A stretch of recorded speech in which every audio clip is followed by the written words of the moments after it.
الرجيم بسم الله الرحمن الرحيم إن الذين آمنوا وعملوا الصالحات أولئك هم خير البرية جزاؤهم عند ربهم جنات عدن تجري من تحتها الأنهار خالدين فيها أبدا رضي الله عنهم ورضوا عنه ذلك لمن خشي ربا إلى آخر الآية പരിശുദ്ധ ഖുർആനിൽ قال الله عز وجل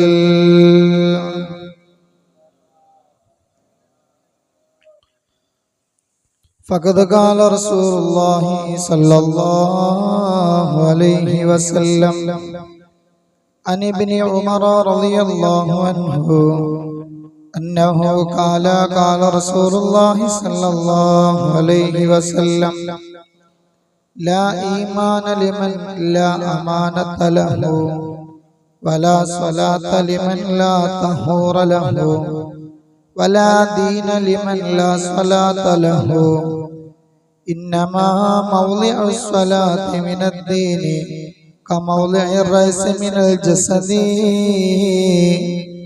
إلى آخر الحديث شفيعنا رسول الله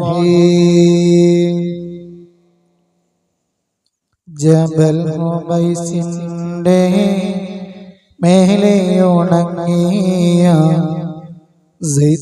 മരക്കൊമ്പിൽ കേഴുന്ന പക്ഷി ഞാൻ താഴത്തെ ബിയോത്ത മക്കത്തെ മണ്ണിന് അലപൊട്ടും രോദനം കേട്ടൊരു പക്ഷി ഞാൻ കുതിരക്കോളം മിന്മേലടിമ ബിലാലിനെ കയറിട്ട് കെട്ടി വലിച്ചത് കണ്ട് ഞാൻ നെഞ്ചത്ത് പാറക്കല്ലേറ്റി വച്ചെന്നിട്ട് തഞ്ചത്തിൽ ചമ്മട്ടി വീശുന്നത് കണ്ട് ഞാൻ എത്രയുണ്ടല്ലാഹു എന്നുള്ള ചോദ്യത്തിന് ഏകനില ഒന്ന് എന്നുത്തരം കേട്ട് ഞാൻ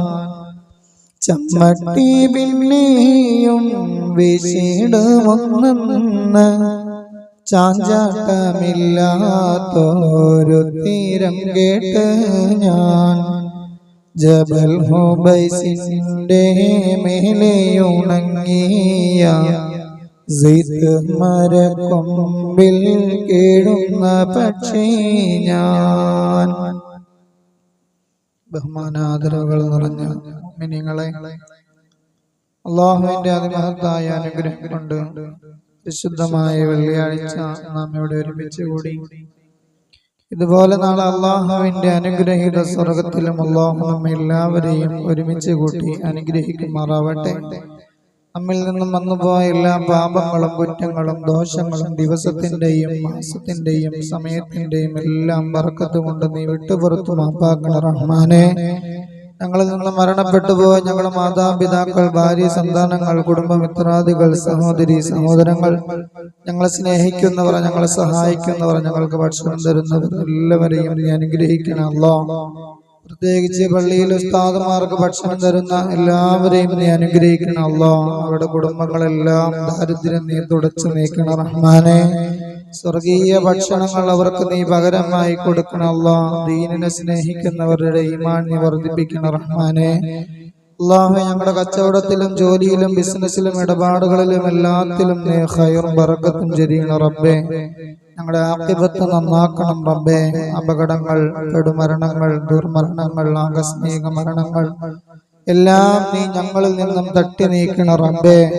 നനച്ചിരിക്കാത്ത അപകടങ്ങളെ തൊട്ടും മുസീബത്തുകളെ തൊട്ടും നീ ഞങ്ങളെയും ലോകവിശ്വാസികളെയും ലോകത്തുള്ള എല്ലാ ജാതി മതഭേദമന്യേ എല്ലാവരെയും കാക്കണം റഹ്മാനെ.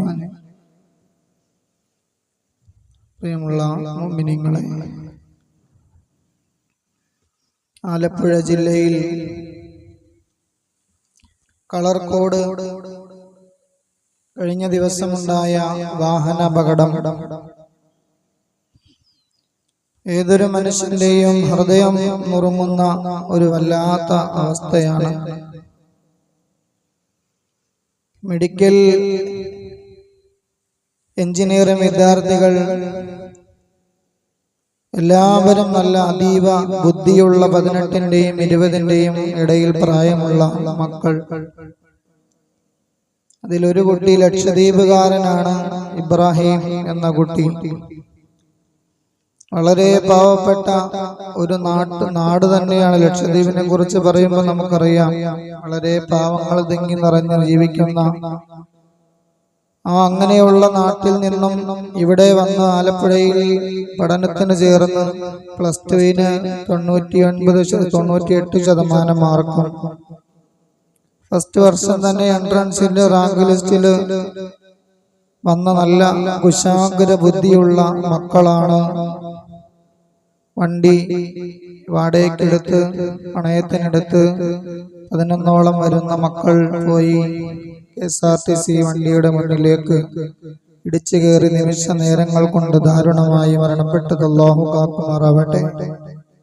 നമ്മുടെ മക്കളും നമ്മളെല്ലാം വാഹനത്തിൽ യാത്ര ചെയ്യുന്നവരാണ്. ഒരു ചെറിയ അശ്രദ്ധ മൂലം അവർ മരിക്കുന്നത് കൊണ്ടല്ല, മരിച്ചതിന് ശേഷമുള്ള അവരുടെ കുടുംബത്തിലെ ആളുകളുടെ പ്രയാസങ്ങൾ കാണുമ്പോഴും അവരെ കാണുമ്പോഴുമുള്ള ബുദ്ധിമുട്ടുകളാണ് ജീവിതത്തിൽ പിന്നെ ഒരു ഖേദമായി മാറുന്നത്.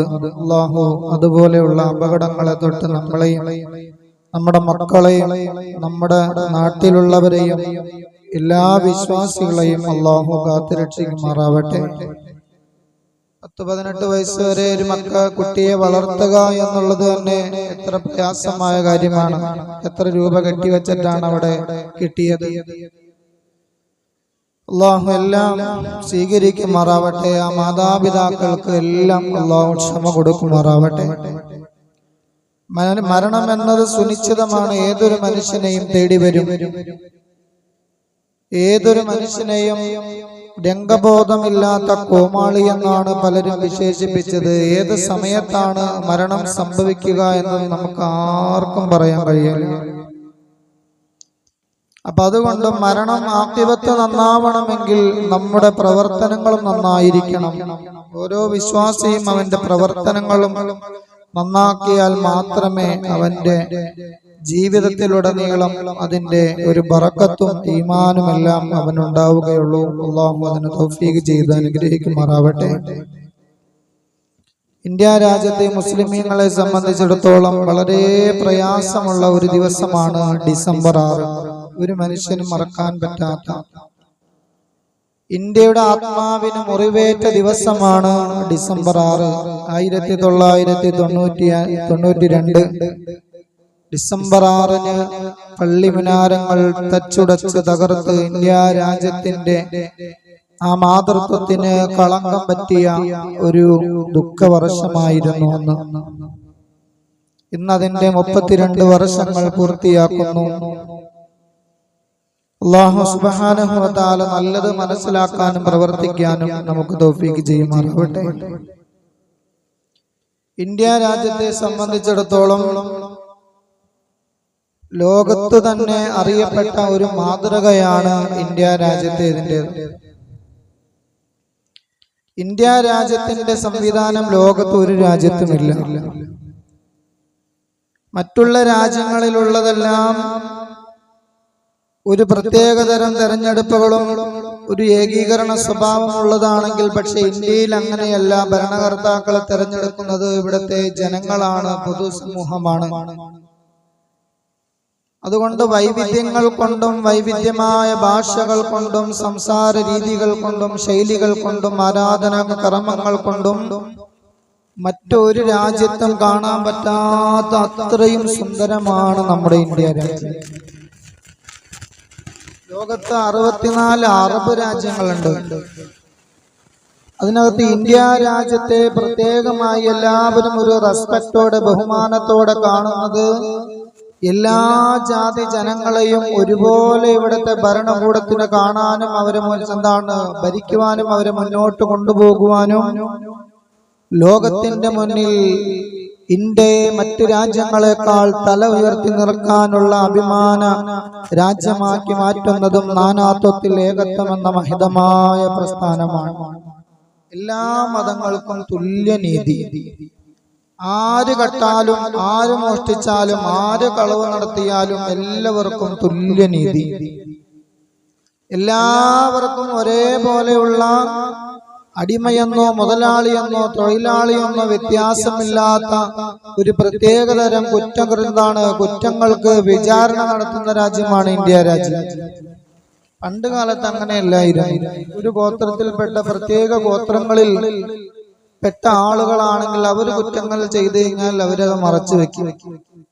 പാവങ്ങളാണ് കുറ്റങ്ങൾ ചെയ്യുന്നതെങ്കിൽ അതിന് പരസ്യമായി ശിക്ഷ നടപ്പാക്കും. ഇതായിരുന്നു പണ്ടത്തെ രീതി. പക്ഷെ ഇന്ത്യ രാജ്യത്ത് അങ്ങനെയല്ല. കഴിഞ്ഞ ദിവസം നമ്മൾ കണ്ടു, ഒരു അഷ്റഫ് എന്ന് പറയുന്ന കണ്ണൂർ സ്വദേശിയുടെ വീട്ടിൽ നിന്നും കേരളം കണ്ട ഏറ്റവും വലിയ മോഷണമായിരുന്നത്. ഇതേവരെ കേരളത്തിൽ കുറുവാ സംഘമൊക്കെ ഇറങ്ങിയെങ്കിലും അവര് ചിലപ്പോൾ ആട്ടയല്ലേ ഇരുമ്പ് നിസാര ചക്ലാച്ചിന്തിയിലൊക്കെ എടുത്തോണ്ട് ഇറന്നു പോവുള്ളൂ. ഇതിപ്പോ ലിജേഷ് എന്ന് പറയുന്ന അവൻ അഷ്റഫ് എന്ന് പറയുന്ന അരി വ്യാപാരിയുടെ വീട്ടിൽ 1.5 കോടി രൂപയും 264 പവൻ സ്വർണവും അദ്ദേഹത്തിന്റെ വീട്ടിൽ വെച്ച് 3.5 ദിവസത്തോളം വീട്ടിൽ നിന്ന് മാറി. അരി വ്യാപാരിയായിരുന്നു, പൈസ ഉണ്ടാവും, സ്വാഭാവികമാണ്. 264 പവൻ സ്വർണവും 1.5 കോടി രൂപയും വീട്ടിൽ വച്ചിട്ട് അദ്ദേഹം കല്യാണത്തിന് പോയി, കുടുംബസമേതം.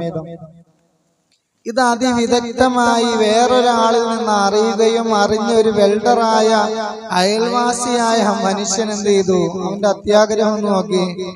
ആ 1.5 കോടി 1,21 ലക്ഷം രൂപയും 264 പവനും ഇവൻ ചാക്കിലാക്കി ചെന്നപ്പോ തന്നെ ഒരു റൂമിന്റെ CCTV ക്യാമറ ഭിത്തിയിലേക്ക് തിരിച്ചു വെച്ചു. അങ്ങനെ ഇവന്റെ മുഖമൊന്നും തിരിച്ചറിയാൻ പറ്റാത്ത വിധം ഇവൻ ചാക്കിലാക്കി ഇവന്റെ വീടിന്റെ കട്ടിലിന്റെ അടിയിൽ അറയുണ്ടാക്കി. ആ അറയിൽ ഒരു തരി പോലും പോവാതെ അങ്ങനെ തന്നെ കൊണ്ടുപോയി വെച്ചു. ഇവൻ അവിടെ പോയപ്പോൾ അവിടെ ഉപേക്ഷിച്ച ഒരു ഉളി എടുക്കാൻ മറന്നുപോയത് കൊണ്ട് തിരിച്ചൊന്നു പോയപ്പോ അങ്ങോട്ട് ഭിത്തിയിലേക്ക് ഇരുന്ന ക്യാമറ ഇങ്ങനെ തിരിഞ്ഞപ്പോ അവന്റെ മുഖം അതിനകത്ത് പൊതിഞ്ഞു. കഷണ്ടിയാണെന്ന് കണ്ടുപിടിച്ചു. നിസ്സാര തെളിവ്. എന്തുപറ്റി? അവൻ കൊണ്ടുപോയ ചാക്കും ഡ്രസ്സും വസ്ത്രങ്ങളെല്ലാം അവൻ കത്തിച്ച് നശിപ്പിച്ചു കളഞ്ഞു. പക്ഷെ ഒരു തെളിവ് മാത്രം അല്ലാഹു തആല ബാക്കിയാക്കി. അവന്റെ തലയിൽ കേരള പോലീസ് പറയുന്ന അവന്റെ തലയില് അവിടെ ഉണ്ടായിരുന്ന മാറാലയുടെ കുറച്ചിരിക്കണ്ട. 2 ദിവസമായിട്ട് കുളിച്ചിട്ടില്ല, പേടിച്ചിട്ട്. ഇതെല്ലാം എന്ത് കുറ്റകൃത്യങ്ങൾ ചെയ്യുമ്പോഴും ഓർക്കണം, ഇതൊരു മുസ്ലിമാണ് ചെയ്തതെങ്കിൽ ഇവിടുത്തെ വാർത്താ മാധ്യമങ്ങൾ ഇതൊരു ആഘോഷമാക്കി മാറ്റിയാണ്. ഒരു മുസൽമാനാണ് ഈ കട്ടെടുത്തതെങ്കിൽ ഇപ്പൊ ഒരു കാക്കാടെ പൈസ കൊണ്ട് ആർക്കും ഒരു പരിഭവമില്ല, പരാതിയില്ല. അദ്ദേഹത്തിന്റെ പൈസയെ കുറിച്ച് ഞാൻ പറയാം. അപ്പോ അദ്ദേഹം ആ പൈസ, മോഷ്ടിച്ച പൈസ മുഴുവനും അധികം ഒരു ആഴ്ചയിൽ താമസിക്കാതെ 2-3 ദിവസത്തിനുള്ളിൽ തന്നെ ആ കള്ളനെ പിടികൂടുകയും ചെയ്തു. ഈ അഷ്റഫ് എന്ന് പറയുന്ന വ്യക്തിയെ കുറിച്ച് നാട്ടിലുള്ള എല്ലാവർക്കും പറയാനുള്ളത്, അദ്ദേഹം നല്ല മനുഷ്യനാണ്. അദ്ദേഹത്തിന്റെ സമ്പത്തിനനുസരിച്ചുള്ള സക്കാത്തും സ്വതക്കയും ദാനധർമ്മവും കൃത്യമായി കൊടുക്കുന്ന, ജനങ്ങൾക്ക് ആര് ചെന്നാലും അവർക്ക് അർഹതപ്പെട്ടത് കൊടുക്കുന്ന, കണ്ടറിഞ്ഞു കൊടുക്കുന്ന വ്യക്തിയാണെന്നാണ്. അതുകൊണ്ട് തന്നെയാണ് അതിന്റെ വാർത്തകൾ വരുമ്പോ ആ കമന്റുകൾ നോക്കി അറിയാൻ പറ്റും, നല്ല മനുഷ്യനാണ്. അതുകൊണ്ടാണ് അദ്ദേഹത്തിന്റെ ഒരു തരി പോലും സ്വർണവും പൈസയും മിസ്സാവാതെ കിട്ടിയത്. വേറെ ഏതെങ്കിലും കള്ളന്മാരാണെങ്കിൽ, പ്രൊഫഷണൽ കള്ളന്മാരാണെങ്കിൽ അപ്പൊ തന്നെ കൊണ്ടുപോയി ഉരുക്കി സാധനം കൈമാറിപ്പോയേനെ. അപ്പൊ ഇത് ഞാൻ പറഞ്ഞു വന്നത്, ഇന്ത്യ രാജ്യത്തെ ഒരു നിയമം അത് എല്ലാവർക്കും ഒരുപോലെ ബാധകമാണ്. ഇന്ത്യ എന്നത് പണ്ടത്തെ ഇന്ത്യയല്ല. പണ്ട് കാലത്തുണ്ടായിരുന്ന ഇന്ത്യയോ ഇന്ത്യയുടെ വ്യവസ്ഥകൾക്കെല്ലാം മാറ്റം വന്നിരിക്കുന്നു. ഒരുപാട് നിയമങ്ങൾ മുസ്ലിമീങ്ങൾക്കെതിരെ കടന്നു വന്നുകൊണ്ട് ഇവിടുത്തെ മുസ്ലിം നാമധാരികളുടെ പേരുകൾ, ഓരോരോ നാടിന്റെ പേരുകൾ, മുസ്ലിം നാമകരണങ്ങളിലുണ്ടായ പേരുകൾ മാറ്റി മുസ്ലിമീങ്ങളെ മാനസികമായി പിടിക്കുന്നു. CAA-യും NRC-യും നമുക്കറിയാം. ബീഫ് നിരോധനമുണ്ടായി അഖ്ലാഖ് എന്ന് പറയുന്ന ചെറുപ്പക്കാരനെ തല്ലിക്കൊന്നതുൾപ്പെടെ ഇന്ത്യ രാജ്യത്ത് മുത്തലാഖ് എല്ലാ മതത്തിലും 1, 2, 3, 4 ഒക്കെ കെട്ടുന്നുണ്ട്. കഴിഞ്ഞ ദിവസം ഒരു ബാല എന്ന് പറയുന്ന സിനിമാ നടൻ 4മതൊരു പെണ്ണിനെ കല്യാണം കഴിച്ചു. ഇത് ഇസ്ലാമിൽ ഇത് ക്രിമിനൽ കുറ്റമാണ്. മുത്തലാഖ്, ഒരു പെണ്ണിനെ ഡിവോഴ്സ് ചെയ്യൽ മുത്തലാഖ് ക്രിമിനൽ കുറ്റമാക്കി മുസ്ലിമീങ്ങൾ മാത്രം ചെയ്താൽ. ഇങ്ങനെ ഒരുപാട് കരിനിയമങ്ങൾ തുടങ്ങി.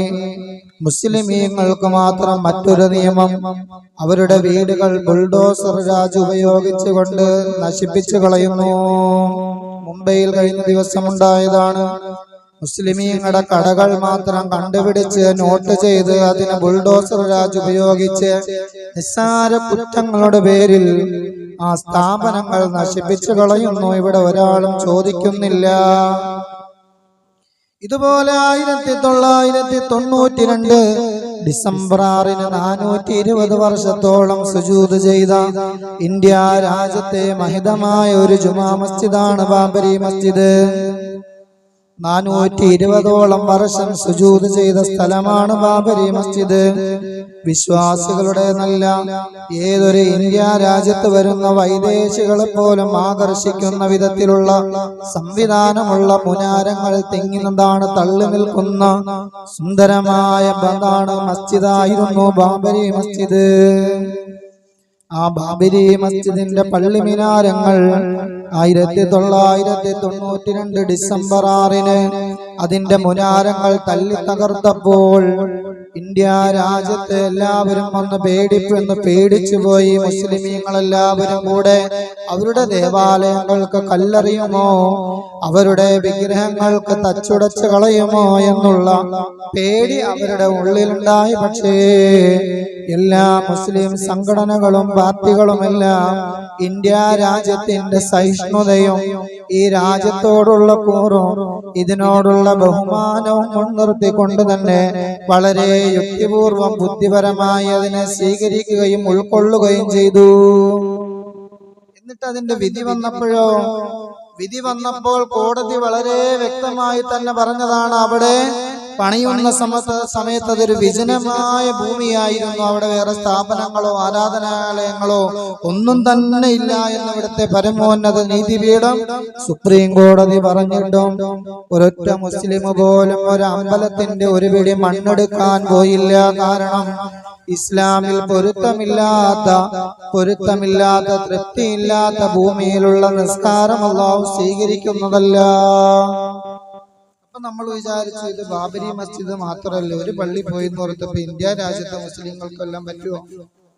ഇന്ത്യ രാജ്യത്തെ മുസ്ലിമീങ്ങൾക്കൊന്നും പറ്റില്ലല്ലോ, ഒരു പള്ളിയല്ലേ, അന്ന് അങ്ങ് പോട്ടെ എന്ന് വിചാരിച്ച് നമ്മളെല്ലാവരും നമ്മുടെ മനസ്സിലെന്ത് ചെയ്തു, അള്ളാഹുവിനോട് പഠിച്ചവനെ ഒരു പള്ളിയല്ലേ അതങ്ങോട്ട് പോട്ടെ, ഇനിയിപ്പം 450 വർഷം പഴക്കമുണ്ടൊക്കെ പറഞ്ഞ് വെറുതെ ഇനി നമ്മളെ സങ്കടപ്പെടുത്തണ്ട, ഇന്ത്യ രാജ്യത്തിന്റെ ആ സാഹോദര്യത്തിനും ഐക്യത്തിനും കോട്ടം വരുത്തണ്ട എന്ന് വിചാരിച്ചു.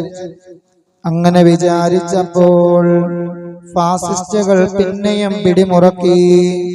പിന്നെയും എവിടെയാണ് അവർ പിടിമുറക്കിയത്? ഇന്ത്യ രാജ്യത്തെ മുസ്ലിമീങ്ങൾ ബഹുമാനത്തോടെ കാണുന്ന ഷാഹി ജുമാ മസ്ജിദ്, ആ ജുമാ മസ്ജിദിലും അവർ ആരോപണങ്ങൾ ഉന്നയിക്കുന്നു. ഇവിടെ യഥാ ശിവന്റെ ലിംഗം ഞങ്ങൾ കണ്ടു, ഇവിടെ യഥാ അർദ്ധരാത്രി, എങ്ങനെയാ ബാബരി മസ്ജിദിൽ അർദ്ധരാത്രി അതിന്റെ മെഹ്റാബിനുള്ളിൽ ഒരു ശിവന്റെ വിഗ്രഹം കൊണ്ടുവച്ചുകൊണ്ടാണ് അവിടെ ആക്ഷേപങ്ങൾക്ക് തുടക്കം കുറിച്ചത്. അങ്ങനെ നെഹ്റുവിന്റെ കാലത്താണ് ഇതിന് തുടക്കം കുറിച്ചത്. ആ സമയത്ത് അടച്ചു പൂട്ടേണ്ടതായി വന്നു. ഇങ്ങനെ നോക്കൂ നിങ്ങൾ, അല്ലാഹു സുബ്ഹാനഹു വ തആല മനുഷ്യന് അനുഗ്രഹങ്ങൾ ചെയ്യുമ്പോൾ മനുഷ്യനതെല്ലാം മിസ്യൂസ് ചെയ്യുകയാണ്. ഇന്ത്യ രാജ്യത്ത് നല്ല സുന്ദരമായ ഐക്യത്തോടെയും സമാധാനത്തോടെയും പോകുന്ന രാജ്യത്ത് 1947 ഇന്ത്യക്ക് സ്വാതന്ത്ര്യം കിട്ടുമ്പോൾ ഒരു നിയമമുണ്ടായി. സ്വാതന്ത്ര്യം കിട്ടുന്ന സമയത്ത് ഏതെല്ലാം സ്ഥാപനങ്ങൾ ഏതെല്ലാം മതസ്ഥരുടെ കയ്യിലാണോ അത് അങ്ങനെ തന്നെ നിലനിന്ന് പോകണം എന്നതായിരുന്നു അന്നത്തെ വിധി. ഇന്ത്യ രാജ്യത്ത് സ്വാതന്ത്ര്യം കിട്ടുന്ന സമയത്ത് ഏതെല്ലാം സ്ഥാപനങ്ങൾ ആരുടെ എല്ലാം മതത്തിന്റെ അവരുടെ കയ്യിലാണോ ആ നിയമം ആ പള്ളി അവരുടെ കയ്യിൽ തന്നെ, അമ്പലമായാലും പള്ളിയായാലും ചർച്ച ആയാലും അവരുടെ കയ്യിൽ തന്നെ അത് നിലനിന്ന് പോകണം. അതിനാരും അങ്ങോട്ടും ഇങ്ങോട്ടും അവകാശമോ അല്ലെങ്കിൽ അതുപോലെയുള്ള സ്ഥാനമാനോ ഒന്നും പറഞ്ഞുകൊണ്ട് ചെല്ലില്ല എന്നുള്ളതായിരുന്നു ഇന്ത്യ രാജ്യത്തെ വിധി. അതെല്ലാം കാറ്റിൽ പറത്തിക്കൊണ്ടാണ്, ആ നിയമങ്ങളെല്ലാം കാറ്റിൽ പറത്തിക്കൊണ്ടാണ് ഡൽഹിയിലെ ഡൽഹി ജുമാ മസ്ജിദിനും അവർ ആരോപണങ്ങൾ പറഞ്ഞുകൊണ്ടുവരുന്നു. ഇതിന്റെ അടിയിൽ വിഗ്രഹങ്ങളുണ്ട്, അമ്പലമുണ്ട്. മാത്രമല്ല ഡൽഹിയിൽ മാത്രമല്ല, അതുപോലെ ഷാഹി ജുമാ മസ്ജിദ് ഒരേ സമയം 22,500 പേർക്ക് ഒരേ സമയം നിസ്കരിക്കാൻ പറ്റുന്ന പുരാതനമായ പള്ളിയാണ്, പുരാതന ഗേഹമാണ്. ഒരു സമയം തന്നെ 22,500 പേർക്ക് നിസ്കരിക്കാൻ പറ്റുന്ന പള്ളി എന്ന് പറയുമ്പോൾ ഒന്ന് ചിന്തിച്ചു നോക്കി. ഈ ഹാളിൽ തന്നെ ഏകദേശം ഒരു 500-600 താഴെ ആളുകളാണ് കൊള്ളുകയുള്ളൂ.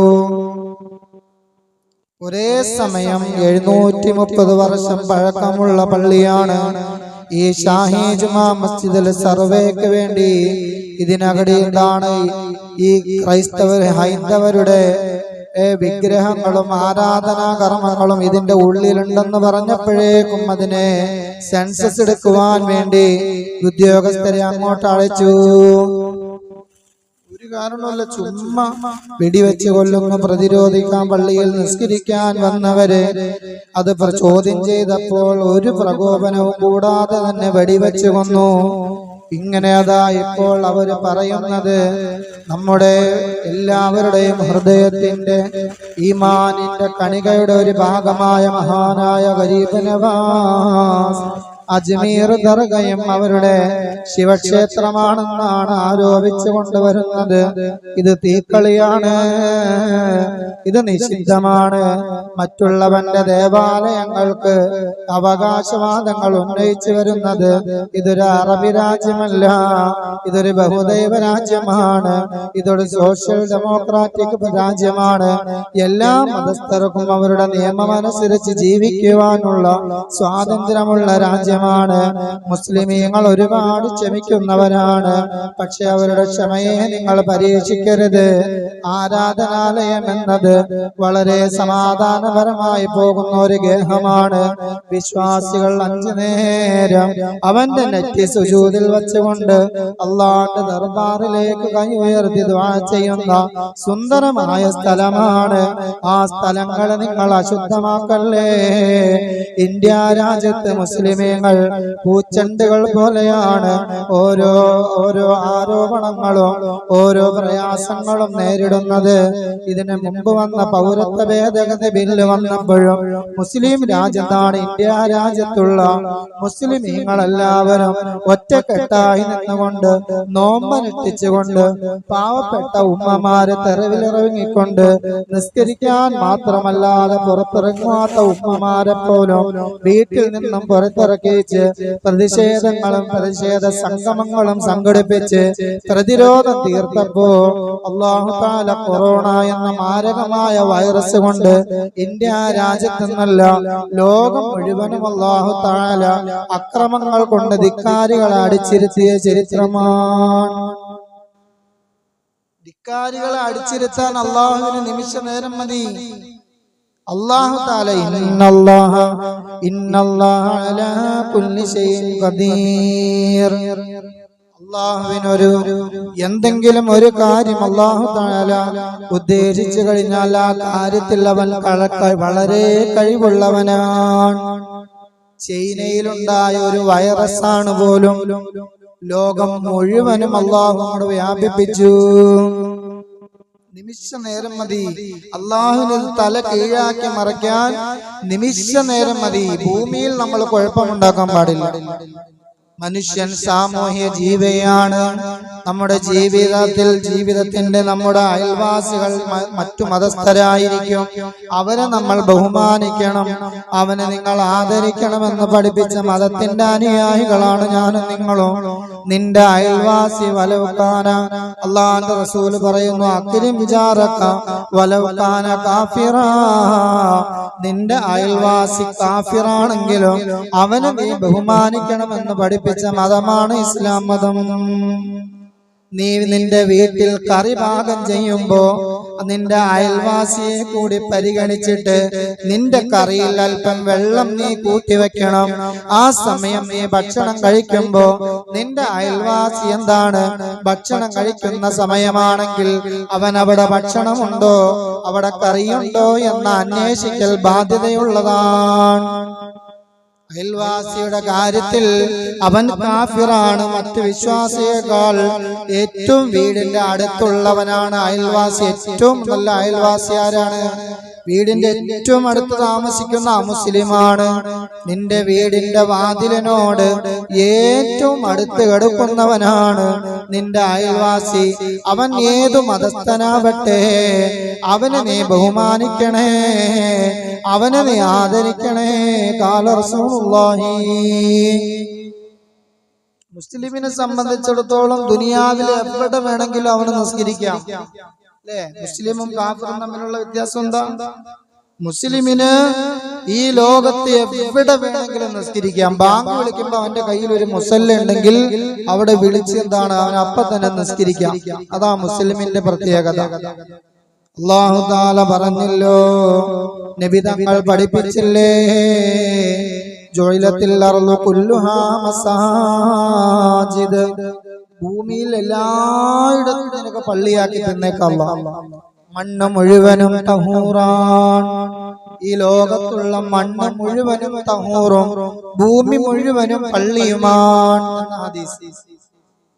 എങ്ങനെ? ഭൂമി മുഴുവനും എന്താണ്? പള്ളിയാണ്. ഭൂമി മുഴുവനും പള്ളിയാണ്. പിന്നെയോ ഭൂമിയിലെ മണ്ണ് മുഴുവനും തഹൂറാണ്. ഒരാൾ എന്ത് ചെയ്തു? ഒളു എടുക്കാൻ നബി തങ്ങൾ പറഞ്ഞ ഭൂമിയിൽ നമുക്ക് എവിടെ വേണമെങ്കിലും നിസ്കരിക്കാം. അല്ലാഹുവിന്റെ യാത്രക്കാരനായ ആളുകൾക്ക് ഇളവുകളുണ്ട്. കിബിലയുടെ ഭാഗം അറിയില്ലെങ്കിൽ അവന് അറിയാവുന്ന ഭാഗത്തേക്ക് ഒരു ഊഹം വെച്ചുകൊണ്ട് കിബിലക്ക് മുന്നിട്ടാ മതി. അങ്ങനെ ഭൂമി മുഴുവനും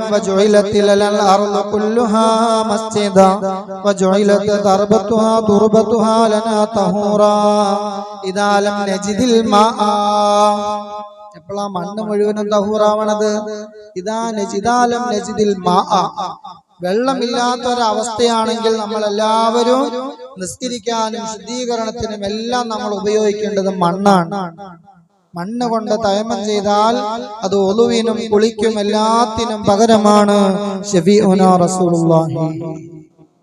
അങ്ങനെ ഇരിക്കുന്ന നമ്മളോടാണ് ഇത് അവരുടെ ഗേഹമായിരുന്നു, ഇത് അവരുടെ പ്രാർത്ഥനാലയമായിരുന്നു, ഇത് അവരുടെ അമ്പലമിരുന്ന സ്ഥലമായിരുന്നു എന്ന് പറഞ്ഞാൽ വിശ്വാസികൾ ഒരുപക്ഷെ ഒരു തവണയോ 2 തവണയോ 10 തവണയോ ക്ഷമിച്ചെന്ന് വരാം. പക്ഷേ അവൻ അള്ളാന്റെ ദർബാറിലേക്ക് കൈ ഉയർത്തി ദുആ ചെയ്താൽ 3 വിഭാഗത്തിന്റെ ദുആ അല്ലാഹു ഉടനടി ഉത്തരമുണ്ട്. അതിൽ ഒരു ദുആ ദഅവത്തുൽ മദ്ലൂം, ആക്രമിക്കപ്പെട്ടവന്റെ ദുആയാണ്. മറകൂടാതെ അള്ളാന്റെ ശിക്ഷ ഇറങ്ങുന്നതാണ്. ദഅവത്തുൽ മദ്ലൂമി മുസ്തജാബത്തുൻ ശഫീഉനാ റസൂലുള്ളാഹി. ആക്രമിക്കപ്പെട്ടവന്റെ ദുആ അല്ലാഹു ഉടനടി സ്വീകരിക്കും, ഒരു മറയുമില്ല. മാതാപിതാക്കൾ മക്കൾക്കെതിരെ ചെയ്യുന്ന ദുആ ഉണ്ടല്ലോ, ആ ദുആ നിങ്ങൾ സൂക്ഷിക്കണേ. മറകൂടാതെ അല്ലാഹു പിടികൂടുന്ന ദുആയാണ്. ഖാല റസൂലുള്ളാഹി. പിന്നെ ഒരു ദുആയും കൂടി ഉണ്ട്. നമ്മുടെ സഹോദരൻ, കൂട്ടുകാരൻ, സ്നേഹിതൻ, നമ്മുടെ കൂടപ്പിറപ്പ്, ഇവർക്ക് വേണ്ടി അവന്റെ അഭാവത്തിൽ ചെയ്യുന്ന ദുആ ഉണ്ടല്ലോ, അത് ഉത്തരം ഉടനടി കിട്ടുന്നതാണ്. അതുകൊണ്ട് ആക്രമിക്കപ്പെട്ടവന്റെ ദുആഇനെ നിങ്ങൾ സൂക്ഷിക്കണേ. ഇന്ത്യ രാജ്യത്ത് ഈ അടുത്ത് വന്ന ഒരുപാട് പ്രശ്നങ്ങൾ മുസ്ലിമീങ്ങളെ മാനസികമായി വേട്ടയാടുന്നതാണ്, മുസ്ലിമിന്റെ ഇസ്സത്തിനെ ചോദ്യം ചെയ്യുന്നതാണ്, മുസ്ലിമിന്റെ അഭിമാനത്തിന് കേടുപാട് വരുന്നതാണ്. പക്ഷേ ഇന്ത്യ രാജ്യത്തിന്റെ ഈ സംവിധാനങ്ങളോടുള്ള ബഹുമാനം, ഇവിടുത്തെ നിയമങ്ങളോടുള്ള ബഹുമാനം, ഇതെല്ലാം കണക്കിലെടുത്തുകൊണ്ട് മുസ്ലിമീങ്ങൾ മുന്നോട്ട് പോകുമ്പോൾ അവരുടെ സിരകളിലോടുന്ന രക്തമുണ്ടല്ലോ, അത് അല്ലാഹുവിന്റെ റസൂലിനോട് തൃപ്തിപ്പെട്ട് പൊരുത്തപ്പെട്ട് വാങ്ങിയ ഈ ദീനിനോടുള്ള ബഹുമാനത്തിന്റെ രക്തമാണ്, അതിന്റെ ഈമാനിന്റെ രക്തമാണ്. ലോകത്തുള്ള മുഴുവൻ വിശ്വാസികളും അൽ മുഅ്മിനൂന ഇഖ്വാ, ലോകത്തുള്ള മുഴുവൻ മുഅ്മിനീങ്ങളും സഹോദരങ്ങളാണ്. അതുകൊണ്ട് ഇന്ത്യ രാജ്യത്തെ മുസ്ലിമീങ്ങളെ വേട്ടയാടുന്ന പ്രശ്നങ്ങൾ ഇന്നും ഇന്നലെയും തുടങ്ങിയതല്ല, കുറേയായി തുടങ്ങിയിട്ട്. ഈ ദീനെന്നത് തുടക്കം എങ്ങനെയായിരുന്നോ അതുപോലെ തന്നെ അവസാന കാലമാകുമ്പോൾ ഈ ദീന് മദീനയിലേക്ക് തന്നെ ചുരുങ്ങുമെന്ന് നബി മുഹമ്മദ് മുസ്തഫ. എല്ലാവർക്കും സമ്പത്ത് മാത്രം മതി, സമ്പത്തിനോടുള്ള വിരക്തിയാണ്, സമ്പത്തിനോടുള്ള അത്യാർത്തിയാണ്. മരീചിക പോലെ ഇങ്ങനെ നമ്മളെ കൊതിപ്പിക്കുന്ന ഒരു സംഭവമാണ് സമ്പത്ത്. അല്ലാഹു പറയുന്നു, അൽ മാലു വൽ ബനൂന സീനത്തുൽ ഹയാത്തിദ് ദുനിയാ, നിങ്ങളുടെ സമ്പത്തും നിങ്ങളുടെ മക്കളും സീനത്തുൽ ഹയാത്തിദ് ദുനിയാ, ഭൗതിക ലോകത്തെ ആഡംബരങ്ങളാണ്, ഭൗതിക ലോകത്തെ അലങ്കാരങ്ങളാണ്. എത്ര സമ്പാദിച്ചാലും നമുക്കത് ഉപകാരപ്പെടണമെന്നില്ല. ഈ ലോകത്തൊരു മനുഷ്യൻ അവന്റെ കുന്നുകൂടി അവന്റെ തലമുറകളോളം സമ്പാദിക്കാനുതകുന്ന, അവർക്ക് ജീവിക്കാനുതകുന്നത് സമ്പാദിച്ചാലും അതിനകത്ത് നിന്ന് ഒരു രൂപ അവന് ഉപകാരപ്പെടണമെങ്കിൽ അല്ലാഹു തആല തീരുമാനിക്കണം, ഇദാ അറാദ ശൈഅൻ യഖൂല ലഹു കുൻ ഫയകൂൻ. ഒരു വസ്തു ഉണ്ടാകണമെന്ന് അല്ലാഹു വിചാരിച്ചാൽ കുൻ എന്ന് പറയേണ്ട താമസമില്ല, ഫയകൂൻ, അപ്പോൾ അത് ഉണ്ടാകുമെന്നാണ്. അതുകൊണ്ട് ഭൂമിയിൽ നിങ്ങൾ കുഴപ്പമുണ്ടാക്കരുത്, അക്രമം കാണിക്കരുത്, മറ്റു മതസ്ഥരെ ബുദ്ധിമുട്ടിപ്പിക്കരുത്, ബുദ്ധിമുട്ടുകൾ ഉണ്ടാക്കരുത്. അങ്ങനെ നിങ്ങൾ ബുദ്ധിമുട്ടുകൾ ഉണ്ടാക്കിയാൽ എന്റെ കോപം നിങ്ങൾക്ക് ഇറങ്ങുന്നതാണ്. പരിശുദ്ധ ഖുർആനിൽ ഖാലല്ലാഹു അസ്സ വജൽ, അല്ലാഹു പറഞ്ഞു, ഭൂമിയിൽ നിങ്ങൾ കുഴപ്പമുണ്ടാക്കരുത്. മൂസാ നബിയുടെ ജനതയെ അദ്ദേഹം പ്രവാചകനാണെന്ന് തെളിയിക്കാൻ വേണ്ടി ഒരുപാട് ഉപദേശിച്ചു. അങ്ങനെ 9ഓളം ദൃഷ്ടാന്തങ്ങൾ അദ്ദേഹം കാണിച്ചു കൊടുത്തു. വലഖദ് ആതൈനാ സൂറത്തുൽ ഇസ്രാഇന്റെ 101-ാമത്തെ ആയത്തിൽ വലഖദ് ആതൈനാ മൂസാ 9 ആയാത്തിൻ ബയ്യിനാത്തിൻ ഫഅർസല ബനി ഇസ്രായീല ഇദ് ജാഅഹും, ബനു ഇസ്രായേലിലേക്ക് ഇറക്കിയ പ്രവാചകനാണ് ഞാൻ എന്ന് പറഞ്ഞുകൊണ്ട് മൂസാ നബി വന്നിട്ട് അവരാരും വിശ്വസിച്ചില്ല. 9ഓളം ദൃഷ്ടാന്തങ്ങൾ അല്ലാഹു തആല അവർക്ക് അറിയിച്ചു കൊടുത്തു.